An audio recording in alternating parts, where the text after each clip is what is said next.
Previous lecture में क्या देखा था? प्रीवियस लेक्चर में आई थिंक एंगुलर एक्सेलरेशन के फॉर्मूले पे एंड किया था हम लोग लेक्चर, बराबर? क्या क्या सीखा था कुछ पता है? पहले डिस्प्लेसमेंट सीखा था, फिर पाथ लेंथ सीखा था, फिर instantaneous velocity, average velocity, instantaneous acceleration, average acceleration वो सीखा था, बराबर है? इंस्टेंटेनियस स्पीड, एवरेज स्पीड भी सीखा था। उसके बाद क्या सीखा था कुछ याद है? एक्सेलरेशन का फॉर्मूला डिराइव किया था एंगुलर एक्सेलरेशन का। एक्चुअली वो सेंट्रीपिटल एक्सेलरेशन है, बराबर ना? सेंट्रीपिटल फोर्स मतलब क्या वो देखा था। उसके बाद सेंट्रीपिटल एक्सेलरेशन का फॉर्मूला डिराइव किया था। यूनिफॉर्म सर्कुलर मोशन क्या होता है वो सीखा था, बराबर ना? What is uniform circular motion? The circular motion in which the angular velocity remains constant या फिर लीनियर स्पीड रिमेन्स कांस्टेंट। एक तो ओमेगा कांस्टेंट आएगा या फिर स्पीड कांस्टेंट आएगा। मैंने वी नहीं लिखा है, वी कांस्टेंट आएगा, वी बार कांस्टेंट नहीं आएगा। इधर ओमेगा बार कांस्टेंट आ सकता है क्योंकि ये वेक्टर पूरा कांस्टेंट है यूसीएम में, और इसमें उसका मैग्नीट्यूड मतलब कौन? स्पीड का आएगा कांस्टेंट। उस मोशन को हम लोग क्या बोलेंगे? Uniform circular motion. क्या बोलेंगे? यूनिफॉर्म सर्कुलर मोशन, ठीक है? उसके बाद फॉर्मूला मैंने क्या लिख के दिया था कुछ याद है? सेंट्रीपिटल एक्सेलरेशन का फॉर्मूला क्या लिख के दिया था कुछ याद है क्या? सेंट्रीपिटल एक्सेलरेशन का फॉर्मूला क्या फॉर्मूला लिखा था मैंने, बताओ? चलो, A bar is equal to centripetal acceleration बोलते हैं अभी। सेंट्रीपिटल एक्सेलरेशन क्या होता formula? Minus R omega square होता, क्या होता? V square upon R into R hat, अथवा ऐसे था ना?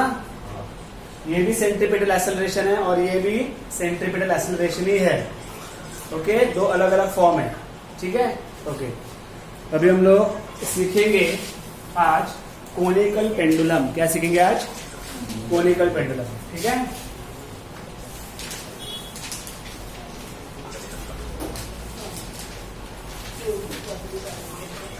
एक सिंपल टॉपिक है, मोशन प्लेन में सर्कुलर मोशन पे बेस्ड है और जिसका नाम है कोनिकल पेंडुलम। लेकिन कोनिकल पेंडुलम सिखाने से पहले सिंपल पेंडुलम क्या होता है आपको पता होना चाहिए, बराबर है? समझो एक सपोर्ट है और ये एक स्ट्रिंग है। एक स्ट्रिंग है, आने का सपोर्ट लगाने के लिए अटैच के लिए, और ये मेटल स्फीयर है जिसको बॉब बोलते हैं, बराबर है? जब हम लोग इसको ऐसे पकड़ के खींचते हैं और फिर छोड़ देते हैं तो क्या हो जाएगा? क्या होगा? वैसे आगे जाके रुकेगा, क्या करेगा वो? आगे पीछे मूवमेंट करेगा ना, उसको उस मोशन को बोलते हैं टू एंड फ्रो मोशन। कौन सा motion? To and fro motion, मतलब ऐसे। अब ये वर्टिकल सर्कुलर मोशन का अर्थ हो गया ना। देखो, जब ऐसे सर्कुलर मोशन होता है इस प्लेन में तो उसको बोलते हैं हॉरिजॉन्टल सर्कुलर मोशन, लेकिन जब ऐसे सर्कुलर मोशन होता है उसको क्या बोलेंगे? Vertical circular motion. ओके, हम लोग फेयर में जाते हैं, जत्रे में जाते हैं, उधर छोटे छोटे बच्चों के लिए हॉरिजॉन्टल सर्कुलर मोशन के कुछ गेम्स रहते हैं, लेकिन जो बड़े बच्चे होते हैं उनके लिए जायंट व्हील रहता है। वो क्या है? हॉरिजॉन्टली घूमता है कि वर्टिकली घूमता है? वर्टिकली। तो अब ये सिंपल पेंडुलम का जो मोशन डिराइव हो रहा है या फिर हम लोग को दिख रहा है, वो वर्टिकल सर्कुलर मोशन का पार्ट है कि हॉरिजॉन्टल सर्कुलर मोशन का पार्ट है? वर्टिकल सर्कुलर मोशन का एक आर्क है, ठीक है? तो ऐसे सिस्टम को हम लोग बोलेंगे सिंपल पेंडुलम। क्या बोलेंगे? Simple pendulum. मतलब एक स्ट्रिंग और एक हेवी स्फीयर, और जब ये ऐसे ऑसिलेशन देगा तो उस सिस्टम को हम लोग क्या बोलेंगे? Simple pendulum. और इसके सिंपल पेंडुलम के पीरियोडिक टाइम का फॉर्मूला है 2 pi root of L upon G. क्या फॉर्मूला है? T is equal to 2 pi root of L upon G. अभी मैं क्या बता रहा हूँ कुछ पता है क्या? मैंने लिख के दिया ये देखो, जब ये बॉक्स स्टार्ट होगा इधर से, इधर देखो बोर्ड पे देखो, पहले इधर जाएगा, बराबर? फिर से रोटेट होकर इधर आएगा और फिर से इस पोजीशन पे आ जाएगा। ये पूरे सेट को बोलते हैं वन ऑसिलेशन। क्या बोलते हैं? असं जाऊन पुढे परत मागे आल्यावर वन ऑसिलेशन नाही, मागे जाऊन परत इथे आला तेव्हा काय होणार, 1 ऑसिलेशन. बरोबर है. तो ये 1 ऑसिलेशन को जितना टाइम लगते हैं उसको बोलते हैं periodic time of simple pendulum. क्या बोलेंगे, periodic time of simple pendulum. और उसका फॉर्मूला है T इज इक्वल टू क्या है, 2 pi root of L upon G. कौन सा पीरियोडिक टाइम है अमन, ये क्या है, T क्या है, और इस T बोलो. T टाइम है लेकिन इसका मीनिंग क्या है T का, यश इसका मीनिंग क्या है पीरियोडिक टाइम का, क्या है ये पीरियोडिक टाइम क्या सजेस्ट करता है, क्या इंडिकेट करता है प्रसाद, ये T क्या इंडिकेट कर रहा है, time required for this walk to complete कितना oscillation, 1 oscillation. And this is called periodic time of simple pendulum. Dhruv समजलं तुला, लक्ष नाही आहे तुझं, लक्ष द्यायचंय, ऐकायचंय. So periodic time of simple pendulum is equal to 2 pi root of L upon G. L is what, length of string. G is what, G क्या है, ग्रेविटेशनल एक्सेलरेशन, फोर्स नहीं. स्मॉल g के बारे में कितना कुछ सीखा हम लोगों ने ग्रेविटेशन चैप्टर में. G is not a force, G is what, gravitational acceleration. मैं फिर से दोहराओ क्या पूरा, GH, GD, G डैश, पता है ना. तो वो G है ग्रेविटेशनल एक्सेलरेशन. मतलब पीरियोडिक टाइम किसके ऊपर डिपेंड है, length of the simple pendulum के ऊपर डिपेंड है एंड ग्रेविटेशनल एक्सेलरेशन के ऊपर डिपेंड है. क्लियर है. ये किसकी बात हो गई, सिंपल पेंडुलम. तो हम लोग को क्या सीखना है आज, कोनिकल पेंडुलम. ठीक है. तो अभी कोनिकल पेंडुलम कैसे फॉर्म होगा ये देखो पहले. अगर वही स्ट्रिंग, ध्रुव लक्ष्य दे, अगर वही स्ट्रिंग वर्टिकल सर्कुलर मोशन के बजाय अगर ऐसे घूमने लगी, अब ये वर्टिकल है कि हॉरिजॉन्टल सर्कल है बताओ, ऐसे घूम रही है ना. ये जो सर्कल है वो ऐसे हो रहा है, ये स्ट्रिंग ऐसे घूमेगी. इमेजिन कर सकते हो, समझो मेरे पास धागा है और ऐसे घूम रहा है, तो वो कौन सा सर्कुलर मोशन हो गया, हॉरिजॉन्टल की वर्टिकल, हॉरिजॉन्टल. तो अगर ये जो बॉब है, मतलब कौन, sphere, instead of arc of vertical circular motion, अभी क्या हो रहा था सिंपल पेंडुलम में, वर्टिकल सर्कुलर मोशन का खाली एक आर्क आ रहा था. आर्क म्हणजे काय होतं ना, ज्योमेट्री मधला. लेकिन वही बॉब अगर क्या करेगा, हॉरिजॉन्टल सर्कुलर मोशन डिस्क्राइब करेगा, वही बॉब. तो ऐसे पेंडुलम को हम लोग क्या बोलेंगे, कोनिकल पेंडुलम. क्यों कोनिकल पेंडुलम, अब स्ट्रक्चर देख लो, ये कौन सा स्ट्रक्चर फॉर्म हो रहा है, कोन का स्ट्रक्चर फॉर्म हो रहा है. इसलिए इस पेंडुलम का नाम क्या है, कोनिकल पेंडुलम. तो कोनिकल पेंडुलम सिस्टम क्या है, one weightless string attached to the bob and that bob describe what, horizontal circular motion such that this string makes an angle theta with the vertical axis. मतलब इस vertical को कितना angle हो रहा है, theta angle बना के अगर वो बॉब क्या करेगा, हॉरिजॉन्टल सर्कुलर मोशन में घूमेगा, तो ऐसे सिस्टम को क्या बोलेंगे हम लोग, कोनिकल पेंडुलम. डिफरेंस समझ में आया simple pendulum and conical pendulum में. ओके. कोई बता सकता है what is the difference between simple pendulum and conical pendulum. Motion क्या है, बॉब का मोशन सिंपल पेंडुलम में कैसा है एंड बॉब का मोशन कोनिकल पेंडुलम में कैसा है, कोई डिफरेंस बताएगा मुझे. सिंपल पेंडुलम में बॉब का मोशन कैसे था, वर्टिकल सर्कुलर मोशन का आर्क, वर्टिकल सर्कल का आर्क था. एंड कोनिकल पेंडुलम में बॉब का मोशन कैसा है, हॉरिजॉन्टल कंप्लीट सर्कल है. अरे क्लियर है. अभी सिंपल पेंडुलम, कोनिकल पेंडुलम या कोई भी पेंडुलम हम लोग लेंगे तो उसका एक फैक्टर इंपॉर्टेंट है जिसको हम लोग बोलते हैं पीरियोडिक टाइम. तो सिंपल पेंडुलम का पीरियोडिक टाइम, उसका फॉर्मूला मैंने अभी आपको बताया. क्या फॉर्मूला था वो, T is equal to 2 pi root of L upon G. तो कोनिकल पेंडुलम के बारे में भी हम लोग को पीरियोडिक टाइम का फॉर्मूला डिराइव करना है. ये हमारा आज का एम है. समझे आज का एम क्या है, to derive the formula for periodic time of what, conical pendulum. Clear है. चलो स्टार्ट करते हैं.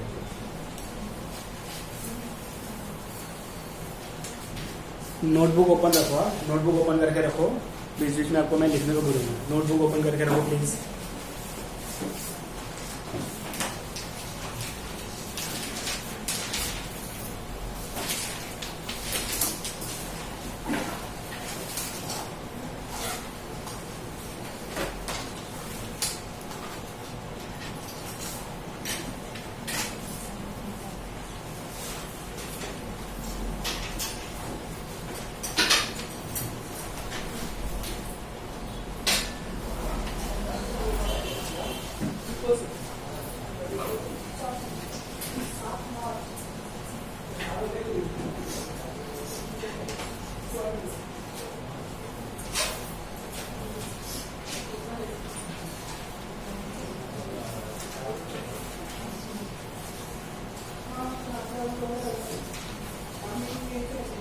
समझो इधर बॉब है, ओके।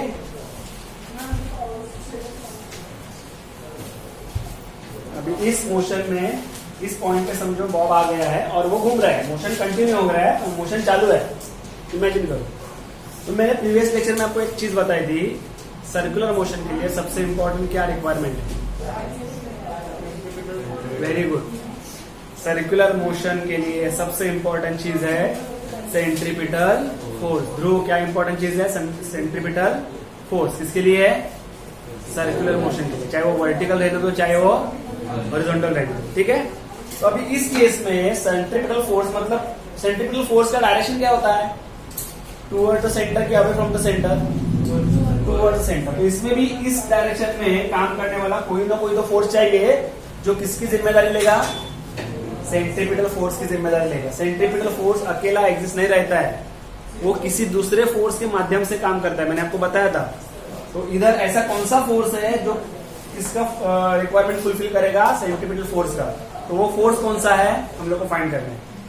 इस बॉब पे दो फोर्स काम कर रहे हैं, एक है weight of this Bob acting vertically downward and दूसरा है tension in the string which is acting towards the support. ये सपोर्ट है ना, धागा जर ताणला असेल फिरतोय तर टेंशन असणार ना धाग्यामध्ये, ताणलेला असणार ना, वो टेंशन का डायरेक्शन रहता है सेंटर के, सॉरी सपोर्ट की तरफ। तो इधर क्या है अभी ये T dash. T dash is what? Tension of the string towards the support, supporting point. मतलब कितने फोर्स काम कर रहा है कोनिकल पेंडुलम में? दो। पहला फोर्स कौन सा? Weight of this Bob which is acting vertically downward. Vertical म्हणजे ह्या मोशन मध्ये, ह्या डायरेक्शन मध्ये, आणि डाउनवर्ड। और दूसरा फोर्स कौन सा काम कर रहा है? Tension in the string which is acting towards the supporting point. Clear है?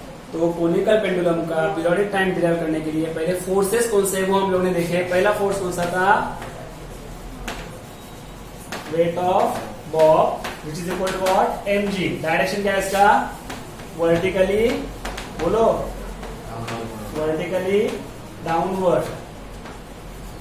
और दूसरा कौन सा फोर्स है?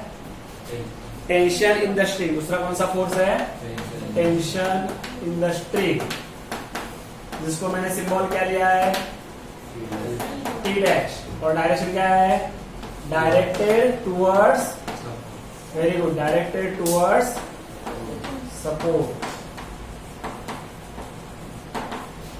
हम लोग क्या कर रहे हैं कुछ पता है? नहीं पता? हम लोग क्या कर रहे हैं? किसके लिए सब कर रहे हैं? क्या फाइंड करना है मुझे? मेरा एम क्या है? मेरा एम क्या है? Periodic time of conical find करना, ये मेरा एम है। समझा? ये मेरा एम है। क्या एम है? Periodic time of conical pendulum find करना, ये मेरा एम है। क्लियर है? ओके। ये टी डैश क्यों लिया मैंने पता है? क्योंकि टी हम लोग पीरियोडिक टाइम को बोलेंगे और टी डैश किसको बोलेंगे? टेंशन इन द स्ट्रिंग को बोलेंगे। क्लियर है? ओके। अभी क्या करेंगे, इसमें थोड़ा सा एडजस्टमेंट करना है। ये जो वर्टिकल प्लेन है, मतलब ये प्लेन, उसके साथ ये जो एंगल होगा उसको हम लोग क्या नाम देंगे? थीटा। क्या नाम देंगे? थीटा। अभी जो टेंशन इन द स्ट्रिंग है ना, उसको मैं दो पार्ट में रिजॉल्व कर रहा हूं। मतलब ये समझो टेंशन इन द स्ट्रिंग है टी डैश, इसको मैं दो पार्ट में रिजॉल्व कर रहा हूं। एक है हॉरिजॉन्टल डायरेक्शन में और एक है वर्टिकल डायरेक्शन में। अभी मुझे बताओ, अगर ये थीटा है और ये मेरे दो पार्ट है, ये डायरेक्शन में और ये डायरेक्शन में, ऊपर की डायरेक्शन में, अगर ये थीटा है तो ये भी क्या होना चाहिए? थीटा ना। Which property of geometry? Alternate angle. अरे बराबर ना। ये अगर थीटा है, ये लाइन को ये लाइन पैरेलल है, तो ये अगर थीटा तो ये भी क्या होगा? थीटा होगा। इतनी बात क्लियर हो गई? अब ये जो दो है ना, ये किसके कंपोनेंट है? टी डैश के कंपोनेंट है। तो ये थीटा के एडजेसेंट वाला साइड है, उसको बोलेंगे टी डैश कॉस थीटा। क्या बोलेंगे? मतलब ये लाइन कौन सा हो गया? T dash. तो ये लाइन कौन सा हो गया? टी डैश साइन थीटा हो जाएगा। देखो ना, थीटा के एडजेसेंट साइड जो है उस कंपोनेंट को हम लोग टी डैश कॉस थीटा बोलेंगे। थीटा के अपोजिट मतलब ये ना, और इसको ये पैरेलल है, तो ये भी क्या हो गया? T dash. अरे पहचानने को आएगा ना आपको। देखो, थीटा के एडजेसेंट दो ही कंपोनेंट है, ये और एक ये। जो थीटा को एडजेसेंट है ये तो डायगोनल हो गया, थीटा को जो एडजेसेंट है उसको अगर टी डैश कॉस थीटा बोलेंगे, एडजेसेंट को टी डैश कॉस थीटा ही बोलना है ना, तो थीटा के सामने मतलब ये, लेकिन इसको ये पैरेलल है मतलब ये, इसको क्या बोलेंगे T dash sine theta, T dash sine theta. अरे भाई लक्षात पक्का, ओके ठीक है। तो मैंने टी को दो पार्ट में रिजॉल्व किया, टी डैश को सॉरी, एक टी डैश कॉस थीटा जो क्या करेगा, अब देख रहे हो डायग्राम, जो mg को बैलेंस कर रहा है ना, mg को अगर mg को बैलेंस करने वाला कोई फोर्स नहीं है तो वो बॉम्ब नीचे गिर जाएगा, तो mg को कोई तो बैलेंस करना चाहिए ना, तो mg को बैलेंस करने वाला कौन सा कंपोनेंट है, T dash cos theta, which balances what mg, और दूसरा कंपोनेंट कौन सा है टी डैश का, ये है ना, वो क्या है टी डैश साइन थीटा, दूसरा कौन सा लिखा मैंने टी डैश साइन थीटा। अभी वो कंपोनेंट मेरा सेंट्रीपिटल फोर्स प्रोवाइड करने का काम कर रहा है। मैंने बोला था ना इस डायरेक्शन में कोई ना कोई तो कंपोनेंट चाहिए, कौन सा मिल गया है T dash sine theta, T dash sine theta will provide what centripetal force. इधर तक समझ में आया कि नहीं आया, इतना पहले देखो, चलो राइट डाउन दिस,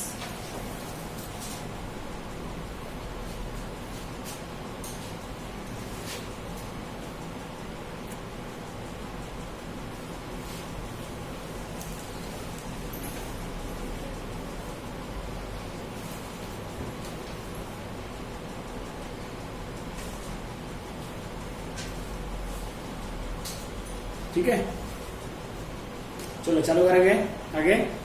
क्या फाइंड करना है ध्रुव मुझे, किसके लिए सब कर रहे हैं हम लोग, ये क्या फाइंड करना है, एम क्या है ध्रुव बोलो, काय फाइंड करायचं आपल्याला, नेक्स्ट सांग काय फाइंड करायचं आहे,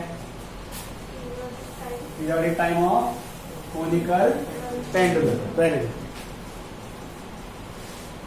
तो मेरा पहला कंपोनेंट कौन सा था बता सकते हैं आप, सेंट्रीपिटल फोर्स प्रोवाइड करने वाला कंपोनेंट कौन सा था, टी डैश साइन थीटा था ना, सेंट्रीपिटल फोर्स किससे मिल रहा है, टी डैश साइन थीटा से। इसका मतलब mv square upon R, sorry मैं ऐसे लिखता हूं, T dash sine theta is equal to what, mv square upon are.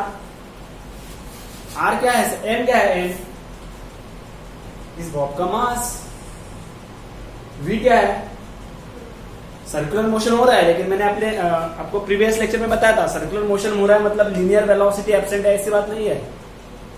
Circular motion में एंगुलर वेलोसिटी भी है एंड लीनियर वेलोसिटी भी है। तो सर्कुलर मोशन के वक्त जो लीनियर वेलोसिटी है वो है v, क्लियर। r क्या है सर, स्मॉल r क्या है, अब ये सर्कल है ना तो उसका क्या रहेगा रेडियस, ये डिस्टेंस, ये डायरेक्शन फोर्स का है, लेकिन ये डिस्टेंस क्या है, ये ले लो या फिर कोई भी ले लो, क्या रहेगा वो r रेडियस, क्लियर है। वैसे टी डैश कॉस थीटा क्या आया था, किसको बैलेंस कर रहा था, T dash cos theta, T dash cos theta balance कर रहा था वेट ऑफ द बॉब को, मतलब क्या आएगा वो mg। अभी मैं क्या करता हूं, इन दोनों को डिवाइड कर देता हूं, इक्वेशन 1 को इक्वेशन 2 से डिवाइड कर देता हूं। क्यों करना है देखो, अगर मैं डिवाइड करता हूं तो क्या बचेगा, T dash sine theta upon T dash cos theta, T dash cancel हो जाएगा, इधर क्या बचेगा mv square upon r and divide में क्या आ जाएगा mg आ जाएगा। अब ये m और ये m क्या हो जाएगा कैंसिल। ट्रिग्नोमेट्री के हिसाब से sign theta upon cos theta क्या आता है, अरे क्या आता है, sign theta upon cos theta काय येतं ना माहिती, ट्रिग्नोमेट्री पूर्ण चैप्टर शिकून जा ना मैथ्सचा। Sine theta upon cos theta किसी को भी नहीं पता है, हाँ बोलो, हाँ टैन थीटा बराबर है, tan theta is equal to what v square, और ये g डिवाइड में और ये r भी डिवाइड में, तो इसको जाके वो मल्टीप्लाई हो जाएगा, तो remaining part is what v square upon rg। अब आपको क्वेश्चन आना चाहिए सर, हम लोग तो पीरियोडिक टाइम के बारे में बोल रहे हैं, लेकिन इधर तक इतना सॉल्व किया आपने, अभी तक पीरियोडिक टाइम का नाम भी नहीं है, बराबर ना, लेकिन अभी आएगा पीरियोडिक टाइम, इसमें इंट्रोड्यूस होगा। किधर से इंट्रोड्यूस होगा पता है, इस v से। देखो प्रीवियसली हम लोगों ने एक इक्वेशन डिराइव किया था, t is equal to 2 pi r upon v, कुछ याद आ रहा है, ग्रेविटेशन में सैटेलाइट का पीरियोडिक टाइम एक्सप्लेन करते समय T is equal to 2πr/v लिखा था मैंने। तो इधर v क्या आ जाएगा, v इधर आ जाएगा और t नीचे जाएगा। अभी v का वैल्यू अगर मैं इधर पुट कर देता हूं तो मेरा t आ जाएगा ना अपने आप। क्लियर है? तो अभी क्या करेंगे, but v is equal to what, 2πr/t। 2πr मतलब पूरा एक सर्कल, t मतलब उसको लगने वाला टाइम, उसको पीरियोडिक टाइम बोलते हैं, बराबर। तो